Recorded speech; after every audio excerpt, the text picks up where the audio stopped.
film yang sudah kita tunggu-tunggu dari beberapa tahun yang lalu. Itu adalah film The Flash. Adalah salah satu film yang akan mereset universe-nya DC. Seperti apakah filmnya? Langsung kita review. You wanna get nuts? Let's get nuts. Best match! Yang Anda rasakan ketika nonton film The Flash adalah konsep multiverse yang simple. Ya, ini kalau misalnya orang awam tahu multiverse-nya DC, pasti semua orang tahu tentang penjelasannya, juga dijelasin sama Barry Allen ini. Dan konsep DC ya atau multiverse DC ini dirangkum yang sangat rapi agar orang-orang yang nggak tahu multiverse-nya DC itu tahu tentang multiverse DC ini. Menurutnya cukup cemerlang banget ketika dia tahu bahwa orang-orang awam ini belum tentu baca komiknya DC gitu kan. Terus jalan cerita yang menurut Anda cukup oke. Nah, cerita yang menurut Anda di sini adalah sisi ceritanya yang enak banget diikutin. Pertama, dari act pertama, act kedua, act ketiga. Walaupun di act kedua Anda kurang suka nih tentang act keduanya ini. Begitu lambat fasenya.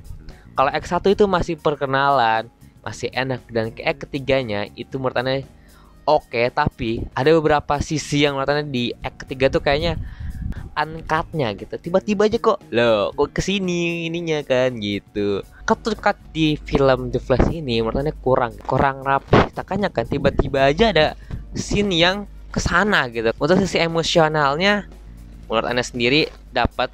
Untuk sisi emosional cameo-nya oke, Anda cukup puas dengan cameo yang dihadirkan di film The Flash ini.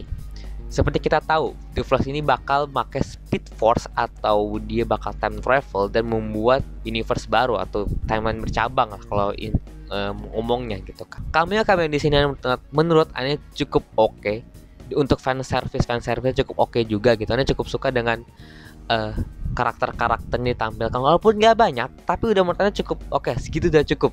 Jangan terlalu banyak gitu kan. Jadi kita diperlihatkan beberapa karakter-karakter yang bisa kita bikin tepuk tangan sendiri di bioskop dan terpukau sendiri kayak waduh keren sekali fan service-nya gitu kan. Aktris dan cast dan menurut Anda cukup oke lah dengan dia membawakan suasana kayak Barry Allen yang bisa double gitu kan actingnya kan gitu. Terus ada Michael Keaton nantinya menurut Anda nih ya, dia sebenarnya karakter Michael Keaton ini ada pun nggak apa-apa, nggak ada pun juga nggak apa-apa. Ini karakternya nggak penting-penting banget gitu. Dia dikasih screen dialog cuma dikit doang, tapi masih bisa kita merasakan kehilangan si Bruce Wayne-nya ini sendiri kan gitu.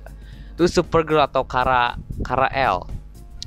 Di sini Anda cukup suka dengan dia. Walaupun screennya dikit ya si Kara El ini gitu kan, dia cuma muncul di pertengahan film lalu di akhir udahan gitu kan. Jadi actingnya di sini cukup oke juga sebagai Supergirl gitu. Ini cukup suka banget tentang actingnya gitu kan. Yang aneh permasalahannya adalah CGI-nya. Oke. Yang aneh masih bilang, aduh CGI-nya jelek DC. Di sini di CGI juga masih belum dibenerin di CGI-nya ya. Walaupun menurutnya cukup better dari film Shazam kemarin, ini better banget, tapi menurutnya masih kurang gitu. Ketika lagi Speed Force, lagi lari, itu CGI-nya kayak kelihatan banget gitu. Mungkin James Gunn ya bisa nanti ke depannya ya bisa hire CGI Marvel gitu kan yang bagus-bagus ya, yang zaman-zamannya Avengers gitu kan, untuk bukan naro sih hitungannya sih, untuk ngasih CGI yang bagus gitu. Soalnya CGI di film The Flash ini menurut kurang gitu kan.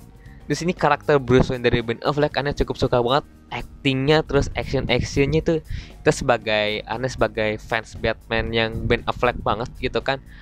Anda cukup suka dengan dia ada di film ini, walaupun dia suka ngelawak gitu kan ya, tapi nggak apa-apa ya. Oke, itu semua kekurangan dan kelebihannya gitu kan. Kelebihannya jadi cerita yang sangat simpel, terus ada penjelasan multiverse yang cukup oke, cast dan actingnya cukup oke, cameo yang dihadirkan. Terus yang Anda nggak suka tuh di situ CGI-nya nggak dibetulin gitu kan, tapi better dari Shazam 2 gitu kan. Terus endingnya menurut Anda cukup ini ya, endingnya kita bisa memikirkan masa depannya DC juga gitu kan. Tapi endingnya di sini ya, di film The Flash ini kayak terburu-buru banget untuk menyelesaikan sebuah filmnya gitu. Menurut Anda cukup terburu-buru dan Maksudnya ada screen time yang paling panjang sedikit gitu kan buat endingnya gitu. Ada perlawanan lah gitu kan. Menurut ya udahlah ya. Kita masih bisa lihat kok The Flash nanti di film-film DC James Gunn berikutnya. Mungkin siapa tahu aja masih hadir gitu kan. Aneh kasih rating 8/10 buat film The Flash ini. Worth it kalian itu buat kalian tonton sebagai film hiburan, enjoyable. Fanservice-nya kalau kalian lihat keren-keren juga kok fanservice-nya gitu kan. Gak kalah sama kayak Doctor Strange Multiverse of Madness yang sampah itu.